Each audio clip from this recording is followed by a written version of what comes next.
Michael was a young man, ambitious and driven.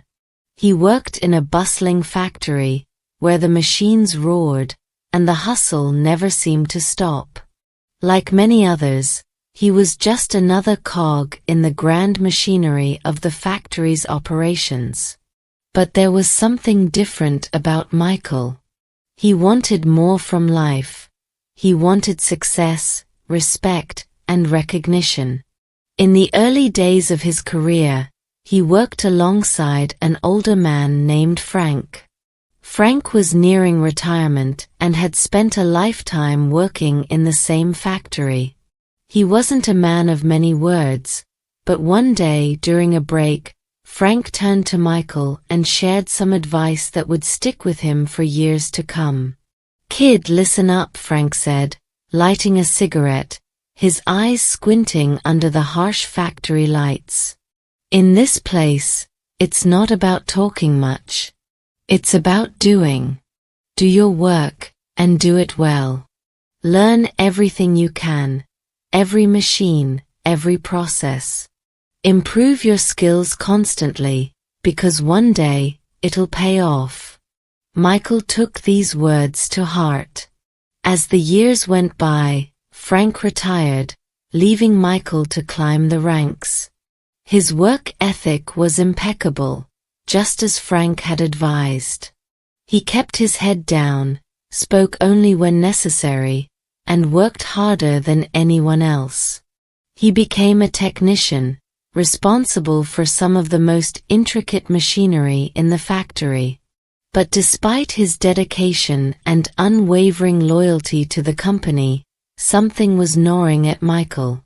He noticed that younger employees, people with less experience and skill than him, were getting promotions.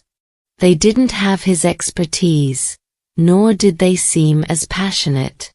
Yet they rose through the ranks, while Michael stayed where he was, overworked, underappreciated, and frustrated.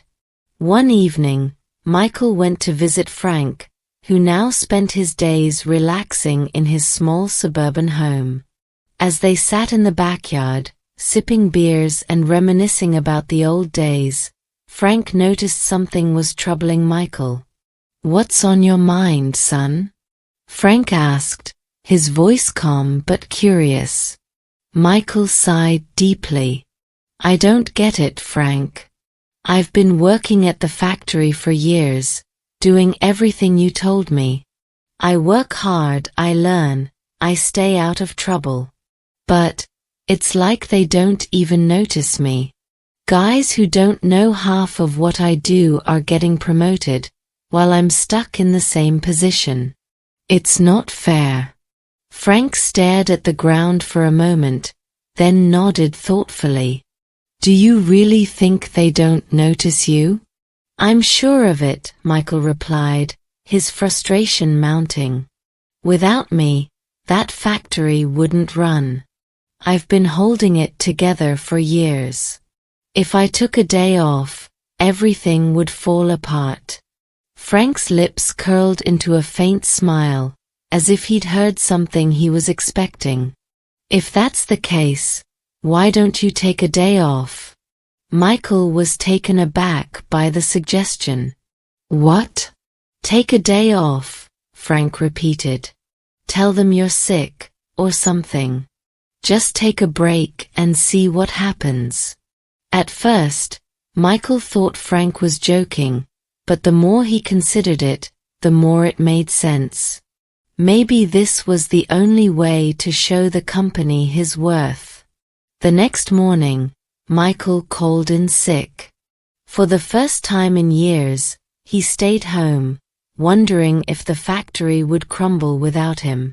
The next day, when Michael returned to work, he was summoned to the manager's office immediately. His heart raced as he entered the room, expecting the worst. The manager, a stern-looking man, leaned forward with a serious expression. "Michael, we need to talk," the manager said. Michael's pulse quickened. Had he made a mistake? Would they fire him for taking a day off? But to his surprise, the manager's tone softened. "Yesterday, when you were out," the manager continued, "we realized just how important you are to this factory. The work that you do, the work you make look so easy. Well, it turns out no one else could do it. The factory was in chaos without you. Tasks that usually took you minutes took others hours, and they couldn't figure out how to fix the problems that came up." Michael was silent, his mind racing. "We've decided to promote you," the manager said with a nod. "Effective immediately. And we'll be giving you a raise. The factory simply cannot run without you." Michael left the office in a daze, his heart swelling with pride. Frank's advice had worked. But as time went on, something began to shift in Michael's mind. He started to feel powerful, almost invincible. He knew now that the factory needed him more than he needed it. And with that knowledge, he began to exploit his newfound influence. Whenever Michael felt he deserved more, whether it was a raise, a better position, or simply more respect, he would take another day off. And each time, the factory would descend into chaos in his absence. Managers would panic, and soon enough, Michael would get what he wanted upon his return. It became a pattern: leave, let the factory crumble, return, and reap the rewards. For a while, this tactic worked perfectly. But one day, when Michael returned from yet another self-imposed break, something was different. As he approached the factory gates, the security guard stopped him. "Sorry, Michael," the guard said, holding up a hand. "You're not allowed in." Michael blinked in confusion. "What do you mean?" The guard handed him a letter.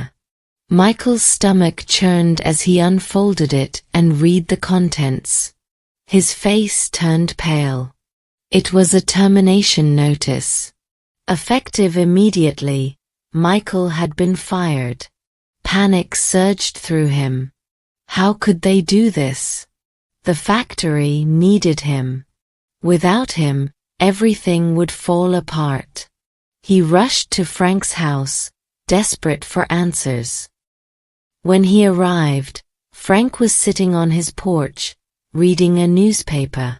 Michael, out of breath and frantic, explained everything. "They fired me, Frank. After all I've done for them. I did exactly what you told me, take a day off to show my value. But now I'm out of a job. What did I do wrong?" Frank looked at him with sad eyes. "Michael, you didn't do exactly what I told you. You only listened to half of the lesson." "What do you mean?" Michael asked, confused. "The first part of the lesson was to show your worth by taking a step back. But the second part was more important, and you didn't stick around to hear it," Frank explained, shaking his head. "If a light bulb keeps going out, eventually people will stop relying on it. They'll replace it. And that's what happened to you.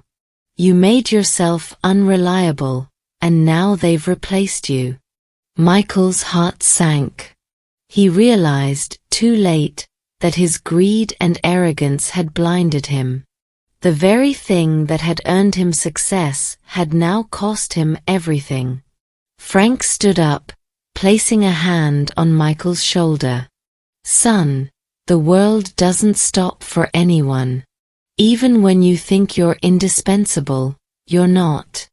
Remember, hard work and reliability are the foundation of success.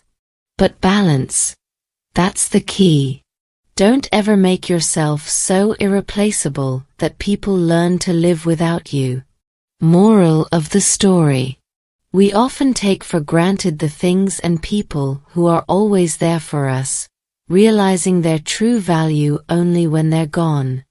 Success isn't just about being needed, it's about being reliable and knowing when to step back without burning the bridge you've built.